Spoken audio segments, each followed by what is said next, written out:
دیکھیں درود شریف کے اوپر میں نے ایک ڈیٹیل لیکچر ریکارڈ کروایا، مسئلہ نمبر 56، درود شریف کے صحیح فضائل اور صحیح احکام و مسائل، 2 گھنٹے کا ہے، اس میں میں نے سارے ٹاپکس کور کیے۔ اسپیسیفکلی سوال کو میں ایڈریس کر دیتا ہوں۔ سب سے پہلے تو درود شریف کے کون سے سیغے ہیں جو پسندیدہ ہیں؟ درود شریف کا جو سب سے پسندیدہ سیغہ ہے نا، وہ وہی ہے جو ہمارے درود ابراہیمی کا پہلا جز ہے، اللہم صلی علی محمد وعلی آل محمد۔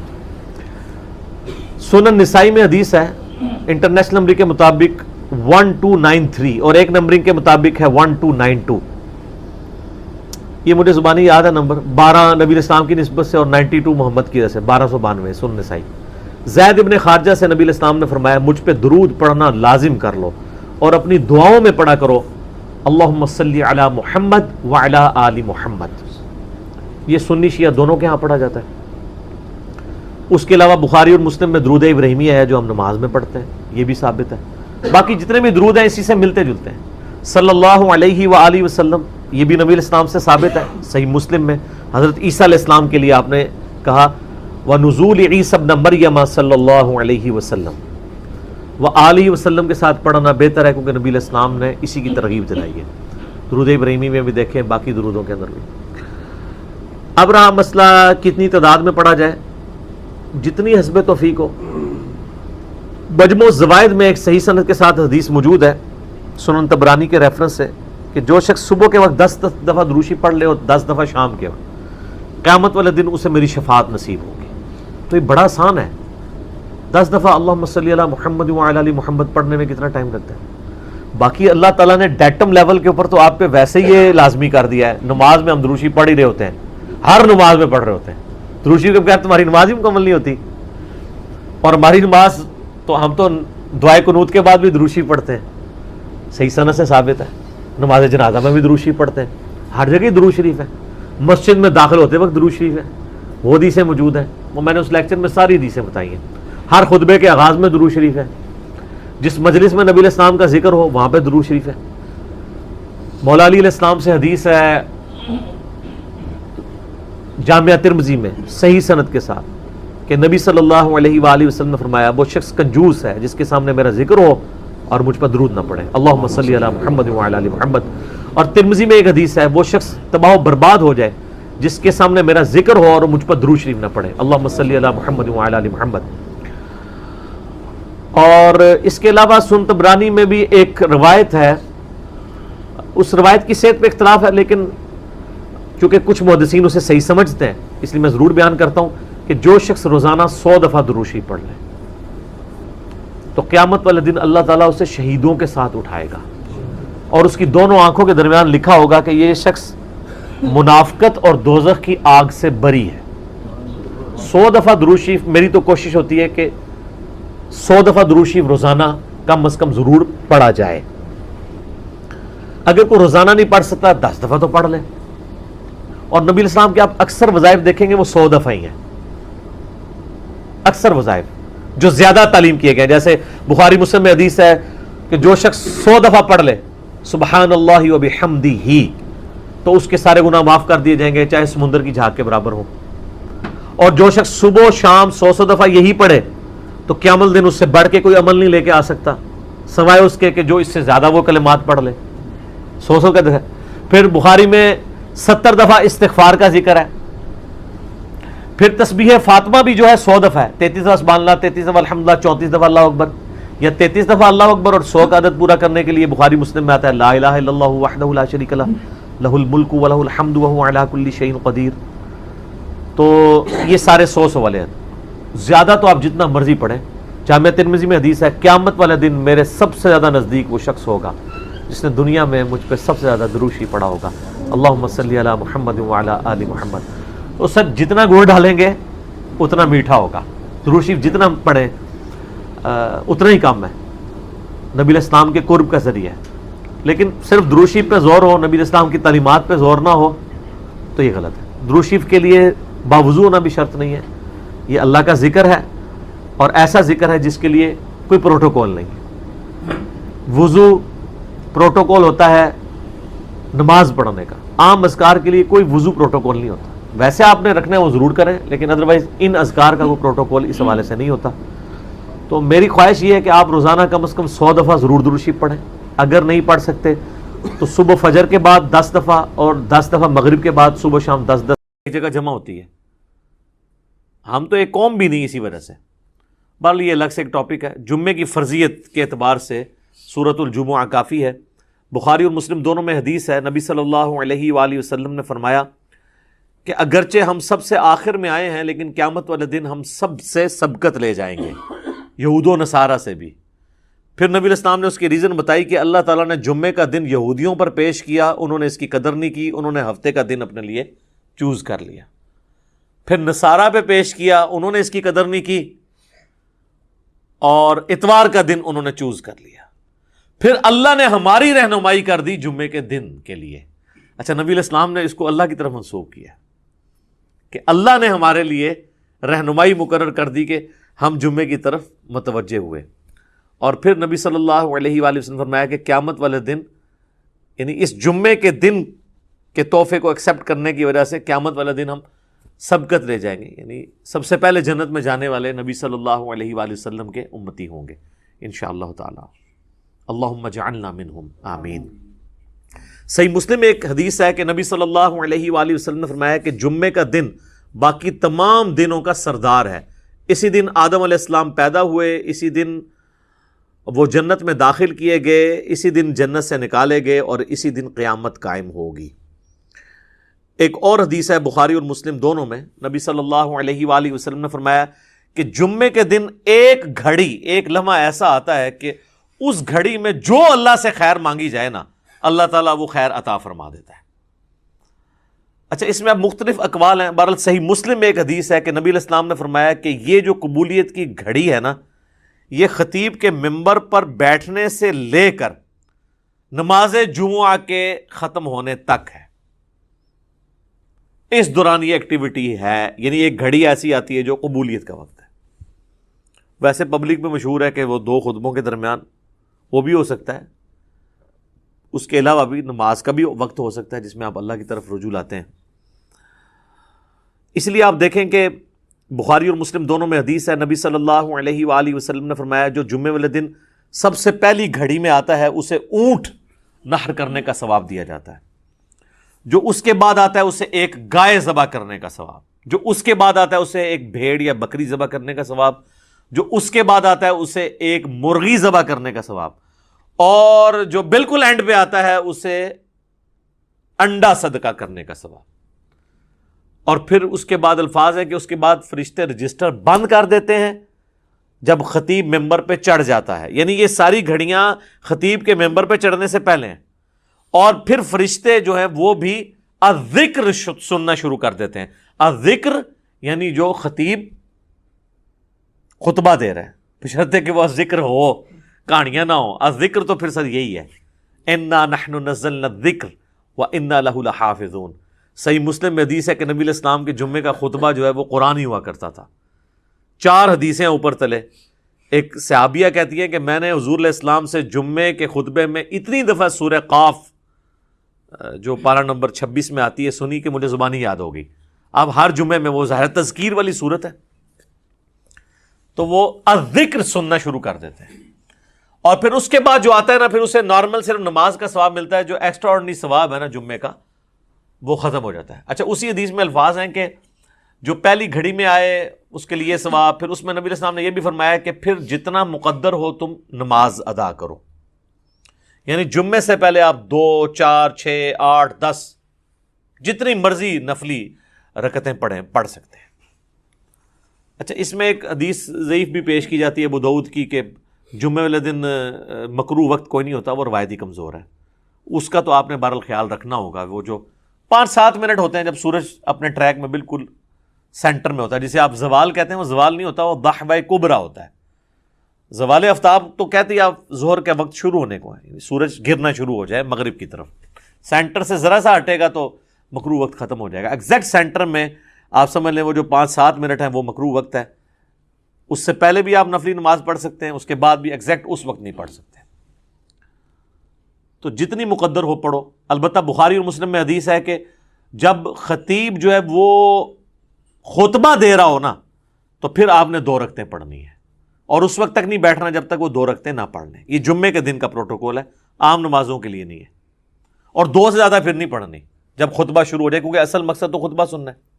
اور اگر خطبہ شروع نہیں ہوا تو صحابہ کا جو معمول ہے وہ کم از کم 4 رکھتے تھی جمعے سے پہلے، کم از کم 2 تو پڑھنی ہی پڑھنی ہے آپ نے. اور بعد میں صحیح مسلم میں آتا ہے کہ جس نے جمعے کے بعد نماز پڑھنی ہے وہ 4 رکعتیں پڑھے، 2 کر کے بھی پڑھ سکتے ہیں اور اکٹھی 4 بھی پڑھ سکتے ہیں، دونوں طریقے سے ثابت ہے. تو یہ جمعے کی رکعتیں میں نے بتا دی، یعنی ٹوٹل کتنی ہوئی؟ 8. 2 سنتیں پہلے، 2 فرض اور 4 سنتیں بعد میں. اور اگر آپ نے پہلے 4 سنتیں پڑھنی ہیں تو پھر 10 ہوگی. تو نبی صلی اللہ علیہ وآلہ وسلم نے یعنی یہ ترغیب دلائی ہے کہ جمعے والے دن خطیب کے ممبر پہ چڑھنے سے پہلے پہنچ جائیں. اب حنفیوں کی چونکہ تقریر انہوں نے لادہ کر لی ہوئی ہے تو حنفیوں کے لیے یہ نہیں ہوگا کہ عربی خطبہ سننا ہوگا، وہ بھی جب ممبر پہ خطیب چڑھتا ہے نا اردو خطبے کے لیے تو اس کے بعد رجسٹر ان کے بند ہو جائیں گے. اب چونکہ انہوں نے اپنے پبلک کو پڑھایا ہوا ہے کہ یہ تقریر جو ہے یہ لادہ سے ہے، اصل عربی کے خطبے ہوتے ہیں، پھر لوگ کہتے ہیں پھر اصل ہی آگے سنیں گے جو ہمیں بھی سمجھ نہ آئے، اور معذرت کے ساتھ جو پڑھ رہے ہوتے ہیں ان کو بھی نہیں سمجھ ہوتی کہ وہ پڑھ رہے کیا ہیں. حقیقت بات ہے، کئی جو ائمہ ہیں آپ ان سے کہنا یہ جو تم نے عربی خطبہ پڑھا اس کا ترجمہ بتاؤ کیا ہے، تو جب پڑھنے والے کو بھی نہیں پتا تو سننے والے کو کیا پتا ہوگا. اس لحاظ سے اہل حدیث نے یہ ٹھیک کیا ہے کہ انہوں نے خطبے تو 2 ہی رکھے اور اللہ کی حمد اور درود کو عربی میں رکھا، باقی انہوں نے جو واعظ اور تقریر جو مقصد تھا تذکیر کرنا اسے اپنی نیٹو لینگویج میں کر دیا، اردو کے اندر، انگلش کے اندر. یہی طریقہ ٹھیک ہے. تو حنفیوں نے وہ تقریر ایک تیسرا خطبہ ایڈ کر دیا اور وہ بھی پھر بیٹھ کے شروع ہو گیا، حالانکہ خطبہ تو کھڑے ہو کے ہوتا ہے جمعے کا، بیٹھ کے تو آپ دے نہیں سکتے، اور اس میں آپ نے سہارا لے کے کھڑا ہونا ہے. وہ کھڑا سہارا ہو کے اس لیے ہوتا ہے کہ تقریر تھوڑی لمبی ہو تو آپ مطلب سہارا لے سکیں. انہوں نے بیٹھ کے خطبہ شروع کر دیا، تو یہ بھی ایک خلاف سنت چیز ہے. بہرحال جمعے کی نماز کی امپورٹنس اس حوالے سے آپ نے ذہن میں رکھنی ہے. باقی جمعے میں جمعے کی نماز اور اس کی تقریر کے علاوہ 2 اعمال ایسے ہیں جو اسپیسیفکلی اہمیت کے حامل ہیں. المستدرک للحاکم میں صحیح سند سے یہ حدیث ہے، مشکات کے اندر بھی موجود ہے، کہ جو شخص سورۃ الکہف کی تلاوت کر لے جمعے کے دن تو اگلے جمعے تک اس کے لیے ایک نور اللہ کی طرف سے مقرر ہو جائے گا. اور ابو داؤد میں ایک حدیث ہے، مشکات میں بھی ہے، سنن نسائی میں بھی، ابن ماجہ میں بھی، کہ نبی صلی اللہ علیہ وآلہ وسلم نے فرمایا کہ جمعے کا دن جو ہے یہ یوم مشہود ہے، یعنی اللہ کے حضور اعمال پیش ہونے کے اعتبار سے. اور اس دن آدم علیہ السلام پیدا ہوئے اور یہ تمام دنوں کا سردار ہے. تم اس دن مجھ پر کثرت سے درود پڑھو، تمہارا درود مجھ پر پیش کیا جائے گا. تو صحابہ نے عرض کیا اللہ کے محبوب علیہ السلام جب آپ فوت ہو جائیں گے اور آپ کی ہڈیاں مٹی میں مل جائیں گی، یہ الفاظ ہیں حدیث کے، کیونکہ اس وقت 295 سی اس طرح اپلائی نہیں ہوتی تھی سوال پوچھنے کے اوپر، تو تب بھی آپ پہ درود پیش ہوگا. تو آپ نے فرمایا ہاں، ان اللہ حرم علی الارض ان تأکل اجساد الانبیاء، بے شک اللہ تعالیٰ نے حرام کر دیا ہے مٹی کے لیے کہ وہ نبیوں کے جسموں کو کھائے، تو درود مجھ پر اس وقت بھی پیش ہوگا. تو جمعے کا دن اسپیسیفکلی درود شریف کا دن بھی ہے. اللہم صلی علی محمد وعلی آل محمد. اب آ جائیں وہ جمعے کے تاریخ کے اعتبار سے. صحیح مسلم میں ایک حدیث ہے، نبی علیہ السلام نے فرمایا کہ لوگوں جمعہ چھوڑنے سے بعد آ جاؤ، ورنہ ایسا نہ ہو کہ اللہ تعالیٰ تمہارے دلوں پر مہر لگا دے. اور یہ مہر وہ ہے صم بکم عمی فہم لا یرجعون، ختم اللہ علی قلوبہم وعلی سمعہم وعلی ابصارہم والعیاذ باللہ تعالی.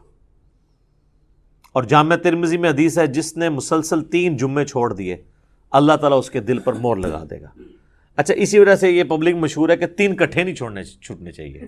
اندازہ کریں آپ، ان کو پتہ ہی نہیں ہے کہ یار مطلب صرف جمعہ ہی ہے مسلمان کے لیے، 3 نہیں چھوٹنے چاہیے. وہ کہتے ہیں نہیں، مسلم شریف میں حدیث ہے نا کہ ایک جمعے سے لے کر دوسرا جمعہ درمیان کے گناہوں کا کفارہ ہے، یعنی جو کام چک کے رکھو جمعہ پڑھ لو کام ختم. تو یہ پوری حدیث اس طرح نہیں ہے میرے بھائی، پوری حدیث اس طرح ہے اگر کبیرہ گناہوں سے بچا جائے تو ایک جمعے سے دوسرا جمعہ، اس تو بھی آسان کام، ایک رمضان سے دوسرا رمضان. شکر ہے تسی یہ نہیں لیا ہوا جمعہ دے ہفتے بعد پھر اللہ کی بارگاہ ایک رمضان سے دوسرا رمضان اور ایک نماز سے دوسری نماز درمیان کے گناہوں کا کفارہ ہے اگر کبیرہ سے بچا جائے. تو سب سے کبیرہ گناہ شرک کے بعد اگر کوئی ہو سکتا ہے تو وہ فرض نماز چھوڑنا ہے. تو اگر کبیرہ گناہ نہیں کیے یعنی ایک جمعے سے لے کر اگلے جمعے تک کوئی نماز نہیں چھوڑی پھر چھوٹے گناہ معاف ہوں گے. نماز چھوڑنے سے بڑا کون سا گناہ ہے؟ صحیح مسلم میں حدیث ہے بندے کے ایمان، شرک اور کفر کے درمیان فرق نماز ہے. جامعہ ترمذی میں حدیث ہے شقیق تابعی کہتے ہیں کہ صحابہ کرام صرف تارک الصلاح کی تکفیر کرتے تھے، جو نماز چھوڑنے والا نا اسے کافر سمجھتے تھے، اس کے علاوہ کسی گناہ کے اوپر وہ کفر کا فتویٰ نہیں لگاتے تھے. ابو داؤد ترمذی میں حدیث ہے جس نے جان بوجھ کے نماز چھوڑی گویا اس نے کفر کیا. یہ تو بڑا سینسٹیو معاملہ ہے. کفر اور شرک کے درمیان فرق جب نماز ہے. اور اس سے بھی بڑھ کر سورۃ الروم کی وہ جو آیت ہے منیبین الیہ، رجوع لاؤ اللہ کی طرف، وَأَقِیمُوا الصَّلَاةَ وَلَا تَکُونُوا مِنَ الْمُشْرِکِینَ، اور نماز کو قائم رکھنا، دیکھنا مشرکوں میں سے نہ ہو جانا. نماز چھوڑنے والے کو اللہ تعالیٰ فرمایا گویا کہ وہ مشرک ہے. پاکستان کے شناختی کارڈ میں مسلمان ہے، اللہ کے ہاں وہ عملاً مشرک ہے، عملاً کافر ہے. ہاں ٹھیک ہے، ہم عقیدے میں فتویٰ نہیں لگاتے، باقی اس کا اور اللہ کا معاملہ ہے.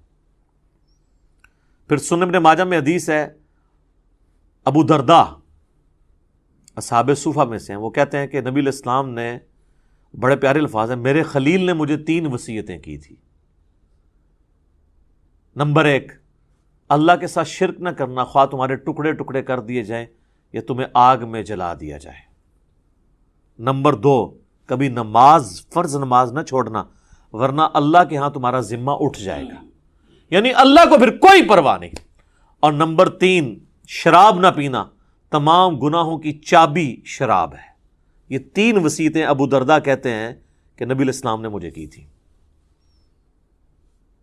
پھر مسند امام احمد میں وہ حدیث ہے کہ نبی صلی اللہ علیہ وآلہ وسلم فرمایا کہ جو شخص نماز پڑھنے والا ہے قیامت والے دن اس کی نماز اس کے لیے دلیل ہوگی، نور ہوگی اور نجات کا ذریعہ ہوگی.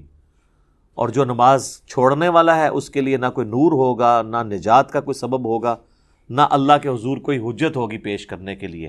اور اس کا حشر فرعون، قارون اور حامان کے ساتھ ہوگا، والعیاذ باللہ تعالی. اور ایک اور حدیث ہے سنن ابی داؤد میں کہ قیامت والے دن سب سے پہلے نماز کے بارے میں سوال کیا جائے گا. اور پھر فرمایا کہ جس کی نماز درست نکل آئی اس کے باقی معاملات آسان ہو جائیں گے، اور جس کی نماز ہی غلط نکلی اس کے بعد کے معاملات اس سے زیادہ مشکل ہو جائیں گے. پھر اسی حدیث میں الفاظ ہیں کہ اگر کسی کے فرائض میں کوئی کوتاہی رہ گئی تو اللہ تعالیٰ فرشتوں سے کہے گا کہ میرے بندوں، اس بندے کی کوئی نفلی عبادت دیکھو، جو ہم سنت پڑھتے ہیں، یعنی 12 سنت موقعہ نفلی عبادت ہے، تو فرائض کی کمی اس سے پوری کر لی جائے. لیکن فرض کے اوپر کوئی کمپرومائز نہیں ہے. لہٰذا یہ جمعے کے معاملے کو اتنا ہلکا جاننا اور کہنا جی بس ٹھیک ہے دیکھی جائے گی، کوئی فرق نہیں پڑتا. اور حقیقت بات تو یہ ہے کہ علماء عرب تو آپ کو پتہ ہے کہ نماز چھوڑنے والے کی تکفیر کرتے ہیں، اور ان کے فتوے کے تحت تو پھر ظاہر ہے کہ نکاح بھی ٹوٹ جائے گا. جو انہوں نے پوچھا نکاح تو ٹوٹ جائے گا ظاہر ہے. اور ایسی عورت کو تو ایسے مد سے بالکل طلاق لے لینی چاہیے. اس کو دھمکی لگائے کہ یا تو نماز شروع کر، جمعے کی نہیں عام نماز بھی، ادروائز دیکھیں نا جی. اب یہ تو نہیں کہ آپ نے صرف کلمہ پڑھ لیا تو آپ مسلمان تصور ہو جائیں گے. یعنی اسلام 3 چیزوں کا نام ہے نا، اقرار باللسان، زبان سے اقرار کرنا، وتصدیق بالقلب، اور دل سے تصدیق کرنا، وعمل بالجوارح، اور اپنے اعمال کے ساتھ، جوارح کے ساتھ اس کو ایگزیکیوٹ بھی کرنا. جب میں آپ کو حدیث بتا رہا ہوں جامعہ ترمذی کی کہ صحابہ کرام علیہم رضوان تارک الصلاح کی تکفیر کرتے تھے. آپ نے عمر سیریز میں نہیں دیکھا کہ جب وہ جاتے ہیں جو مرتدین قبائل کی طرف، جن کی طرف ان کو خبر ملتی ہے کہ یہ مرتد ہوئے ہیں، تو وہ کہتے ہیں اذان دو. جواب میں اگر وہاں سے اذان کی آواز آتی ہے تو وہ پھر حملہ نہیں کرتے تھے، اور نہیں آتی تھی تو پھر وہ یعنی وہ ان کے لیے جو ٹیسٹر انہوں نے رکھا ہوا تھا نا، چیک پوائنٹ، وہ نماز تھی. اب مجھے بتائیں صحابہ اگر اس وقت دنیا میں آ جائیں، اور ہم جو اس وقت کلیم کر رہے ہیں کہ دنیا کا سب سے بڑا اسلامی ملک پاکستان ہے نا، کہتے ہیں انڈونیشیا کو بھی پیچھے چھوڑ دیا نا اب آبادی کے اعتبار سے، تو وہ پاکستان کے شناختی کارڈ میں جو لکھا ہے اس اعتبار سے تو واقعی سب سے بڑا ہے. لیکن اگر اس کو اللہ کے کرائٹیریا میں دیکھا جائے تو یہ کہاں پہ کھڑا ہوگا ملک؟ میرا خیال ہے پاکستان میں 1% سے بھی کم لوگ ہیں جو 5 وقت کی نماز پڑھتے ہیں، اور جمعہ پڑھنے والے بھی ہارڈلی 5% ہوں گے، 5 سے 10%. اور یہ یہاں پہ ایشو ہے، ورنہ سعودیہ میں آپ چلے جائیں تو آپ کو یہ ریشو 80% پلس نظر آئے گی. انڈونیشیا، ملیشیا میں 80% زیادہ لوگ عام نماز بھی پڑھتے ہیں. جمعہ چھوڑنے کا تو کوئی تصور ہی نہیں ہے وہاں پہ، کیونکہ وہاں پہ فقہ شافعی، اور فقہ شافعی کے تحت جو نماز نہیں چھوڑتا وہ کافر ہے. اور مجھے نہیں سمجھ آتی اس کو فقہ میں کیوں الجھا دیا انہوں نے کہ جی امام حنیفہ نے بھی کوئی ہلکی اس کی سزا نہیں بتائی ہوئی ہے. وہ کہتے ہیں جو تارک الصلاۃ ہے اسے قید کیا جائے گا یہاں تک کہ وہ نماز شروع نہ کر دے، پھر اسے چھوڑا جائے گا. تو یہ بھی سزا کوئی چھوٹی نہیں ہے. باقی 3 ائمہ تو کہتے ہیں کہ اسے قتل کیا جائے گا، وہ مرتدی اسے تصور کرتے ہیں تارک الصلاۃ کو. تو اب چونکہ سختی نہیں ہوئی ہے تو پھر آپ انجام دیکھ لیں. کہتے ہیں جی وہ سب سے زیادہ حنفی ہیں، اسی لیے سب سے زیادہ بے نمازی دنیا میں، کیونکہ آپ تکفیر نہیں کرتے بے نمازی کی. تو جب حنفی زیادہ ہوں گے تو بے نمازی زیادہ ہوں گے.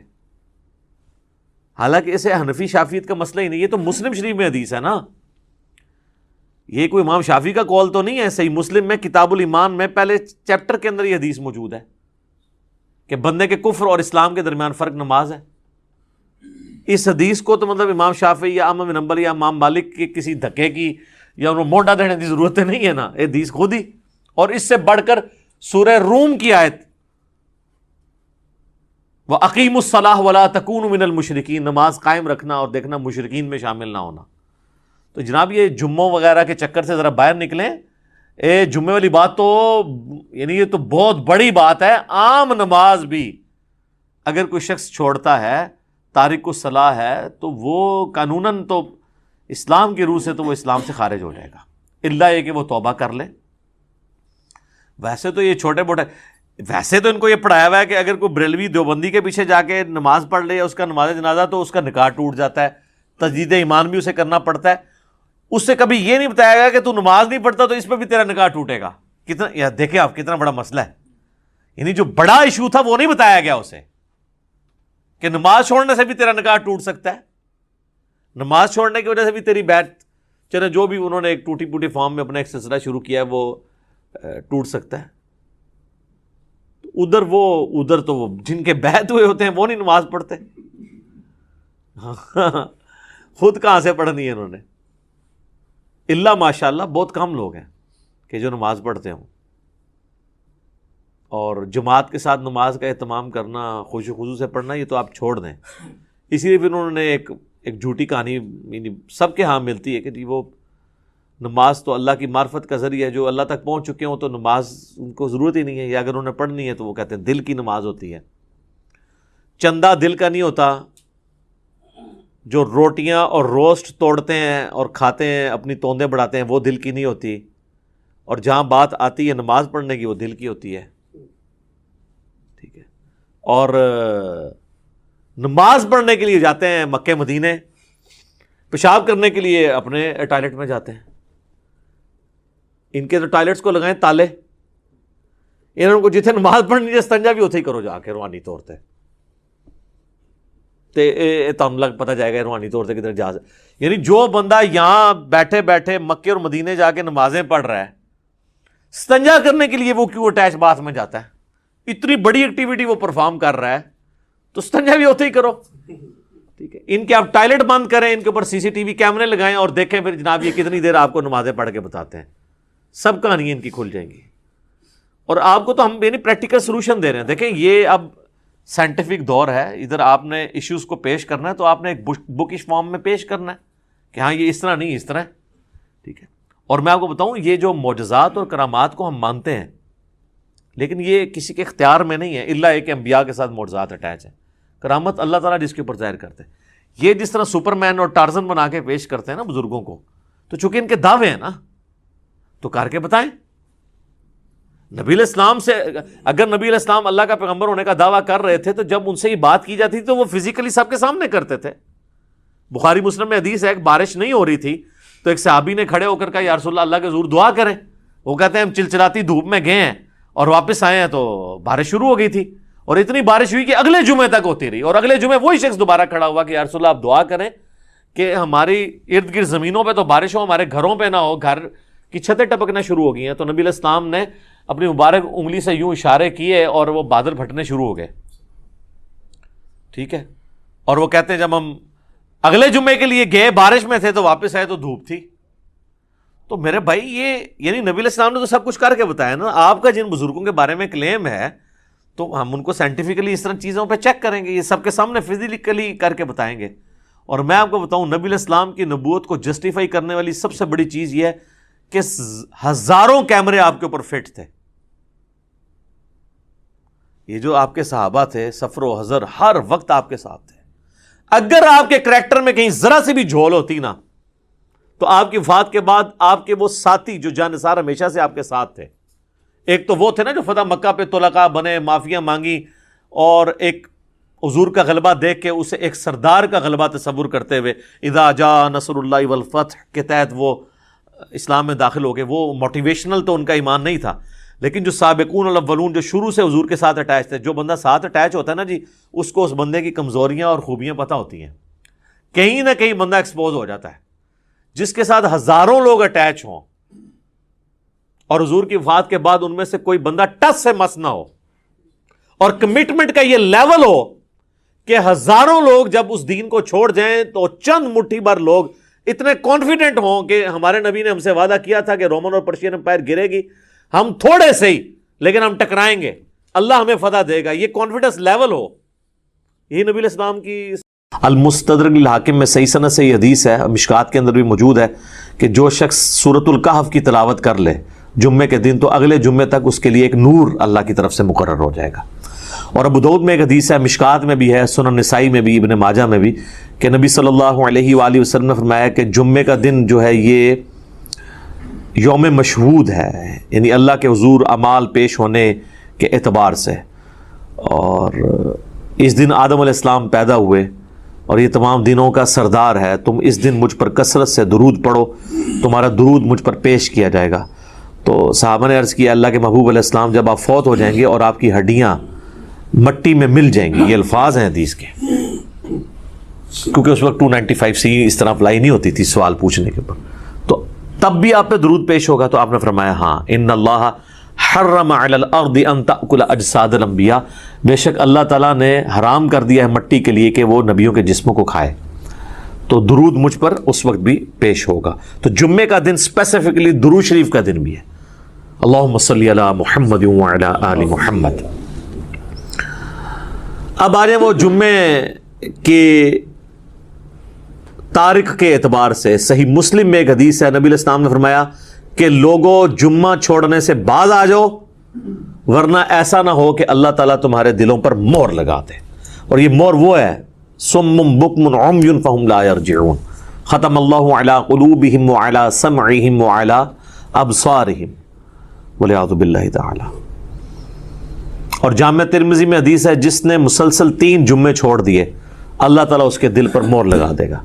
اچھا اسی وجہ سے یہ پبلک مشہور ہے کہ 3 کٹھے نہیں چھوٹنے چاہیے، اندازہ کریں آپ، ان کو پتہ ہی نہیں ہے کہ یار مطلب صرف جمعہ ہی ہے مسلمان کے لیے، 3 نہیں چھوٹنے چاہیے۔ وہ کہتے ہیں نہیں مسلم شریف میں حدیث ہے نا کہ ایک جمعے سے لے کر دوسرا جمعہ درمیان کے گناہوں کا کفارہ ہے، یعنی جو کام چک کے رکھو جمعہ پڑھ لو کام ختم۔ تو یہ پوری حدیث اس طرح نہیں ہے میرے بھائی، پوری حدیث اس طرح ہے اگر کبیرہ گناہوں سے بچا جائے تو ایک جمعے سے دوسرا جمعہ، اس تو بھی آسان کام، ایک رمضان سے دوسرا رمضان۔ شکر ہے تسی یہ نہیں لے آیا جمعہ دے ہفتے بعد پھر اللہ کی بارگاہ، ایک رمضان سے دوسرا رمضان اور ایک نماز سے دوسری نماز درمیان کے گناہوں کا کفارہ ہے اگر کبیرہ سے بچا جائے۔ تو سب سے کبیرہ گناہ شرک کے بعد اگر کوئی ہو سکتا ہے تو وہ فرض نماز چھوڑنا ہے۔ تو اگر کبیرہ گناہ نہیں کیے یعنی ایک جمعے سے لے کر اگلے جمعے تک کوئی نماز نہیں چھوڑی، پھر چھوٹے گناہ معاف ہوں گے۔ نماز چھوڑنے سے بڑا کون سا گناہ ہے؟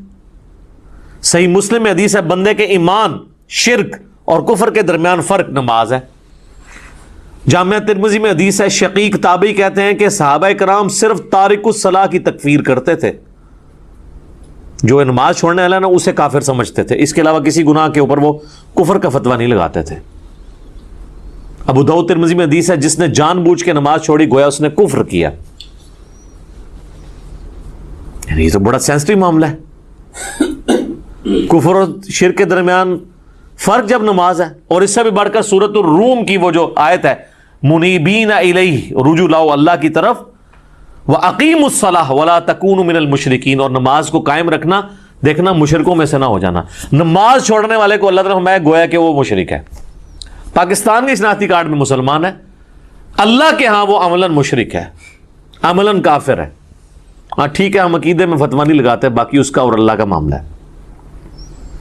پھر سنن ابن ماجہ میں حدیث ہے، ابو درداء اصحاب صفہ میں سے ہیں، وہ کہتے ہیں کہ نبی علیہ السلام نے، بڑے پیارے الفاظ ہیں، میرے خلیل نے مجھے 3 وصیتیں کی تھی۔ نمبر 1، اللہ کے ساتھ شرک نہ کرنا، خواہ تمہارے ٹکڑے ٹکڑے کر دیے جائیں یا تمہیں آگ میں جلا دیا جائے۔ نمبر 2، کبھی نماز، فرض نماز نہ چھوڑنا، ورنہ اللہ کے ہاں تمہارا ذمہ اٹھ جائے گا، یعنی اللہ کو پھر کوئی پرواہ نہیں۔ اور نمبر 3، شراب نہ پینا، تمام گناہوں کی چابی شراب ہے۔ یہ 3 وصیتیں ابو درداء کہتے ہیں کہ نبی علیہ السلام نے مجھے کی تھی۔ پھر مسند امام احمد میں وہ حدیث ہے کہ نبی صلی اللہ علیہ وآلہ وسلم نے فرمایا کہ جو شخص نماز پڑھنے والا ہے، قیامت والے دن اس کی نماز اس کے لیے دلیل ہوگی، نور ہوگی اور نجات کا ذریعہ ہوگی، اور جو نماز چھوڑنے والا ہے اس کے لیے نہ کوئی نور ہوگا، نہ نجات کا کوئی سبب ہوگا، نہ اللہ کے حضور کوئی حجت ہوگی پیش کرنے کے لیے، اور اس کا حشر فرعون، قارون اور حامان کے ساتھ ہوگا، والعیاذ باللہ تعالی۔ اور ایک اور حدیث ہے سنن ابی داؤد میں کہ قیامت والے دن سب سے پہلے نماز کے بارے میں سوال کیا جائے گا، اور پھر فرمایا کہ جس کی نماز درست نکل آئی اس کے باقی معاملات آسان ہو جائیں گے، اور جس کی نماز ہی غلط نکلی اس کے بعد کے معاملات اس سے زیادہ مشکل ہو جائیں گے۔ پھر اسی حدیث میں الفاظ ہیں کہ اگر کسی کے فرائض میں کوئی کوتاہی رہ گئی تو اللہ تعالیٰ فرشتوں سے کہے گا کہ میرے بندوں، اس بندے کی کوئی نفلی عبادت دیکھو، جو ہم سنت پڑھتے ہیں، یعنی 12 سنت موقدہ نفلی عبادت ہے، تو فرائض کی کمی اس سے پوری کر لی جائے، لیکن فرض کے اوپر کوئی کمپرومائز نہیں ہے۔ لہذا یہ جمعے کے معاملے کو اتنا ہلکا جاننا اور کہنا جی بس ٹھیک ہے دیکھی جائے گی، کوئی فرق نہیں پڑتا۔ اور حقیقت بات تو یہ ہے کہ علماء عرب تو آپ کو پتہ ہے کہ نماز چھوڑنے والے کی تکفیر کرتے ہیں، اور ان کے فتوے کے تحت تو پھر ظاہر ہے کہ نکاح بھی ٹوٹ جائے گا، جو انہوں نے پوچھا نکاح تو ٹوٹ جائے گا ظاہر ہے۔ اور ایسی عورت کو تو ایسے مرد سے بالکل طلاق لے لینی چاہیے، اس کو دھمکی لگائے کہ یا تو نماز شروع کر، جمعے کی نہیں عام نماز بھی، ادروائز دیکھیں نا جی، اب یہ تو نہیں کہ آپ نے صرف کلمہ پڑھ لیا تو آپ مسلمان تصور ہو جائیں گے۔ یعنی اسلام 3 چیزوں کا نام ہے نا، اقرار باللسان، زبان سے اقرار کرنا، وتصدیق بالقلب، اور دل سے تصدیق کرنا، وعمل بالجوارح، اور اپنے اعمال کے ساتھ، جوارح کے ساتھ اس کو ایگزیکیوٹ بھی کرنا۔ جب میں آپ کو حدیث بتا رہا ہوں جامعہ ترمذی کی کہ صحابہ کرام علیہم رضوان تارک الصلاح کی تکفیر کرتے تھے، آپ نے عمر سیریز میں نہیں دیکھا کہ جب وہ جاتے ہیں جو مرتدین قبائل کی طرف، جن کی طرف ان کو خبر ملتی ہے کہ یہ مرتد ہوئے ہیں، تو وہ کہتے ہیں اذان دو، جواب میں اگر وہاں سے اذان کی آواز آتی ہے تو وہ پھر حملہ نہیں کرتے تھے، اور نہیں آتی تھی تو پھر وہ یعنی وہ ان کے لیے جو ٹیسٹر انہوں نے رکھا ہوا تھا نا، چیک پوائنٹ، وہ نماز تھی۔ اب مجھے بتائیں صحابہ اگر اس وقت دنیا میں آ جائیں، اور ہم جو اس وقت کلیم کر رہے ہیں کہ دنیا کا سب سے بڑا اسلامی ملک پاکستان ہے نا، کہتے ہیں انڈونیشیا کو بھی پیچھے چھوڑ دیا نا اب آبادی کے اعتبار سے، تو وہ پاکستان کے شناختی کارڈ میں جو لکھا ہے اس اعتبار سے تو واقعی سب سے بڑا ہے، لیکن اگر اس کو اللہ کے کرائٹیریا میں دیکھا جائے تو یہ کہاں پہ کھڑا ہوگا ملک؟ میرا خیال ہے پاکستان میں 1% سے بھی کم لوگ ہیں جو 5 وقت کی نماز پڑھتے ہیں، اور جمعہ پڑھنے والے بھی ہارڈلی 5% ہوں گے، 5 سے 10%، اور یہ یہاں پہ ایشو ہے، ورنہ سعودیہ میں آپ چلے جائیں تو آپ کو یہ ریشو 80% پلس نظر آئے گی۔ انڈونیشیا، ملیشیا میں 80% زیادہ لوگ عام نماز بھی پڑھتے ہیں،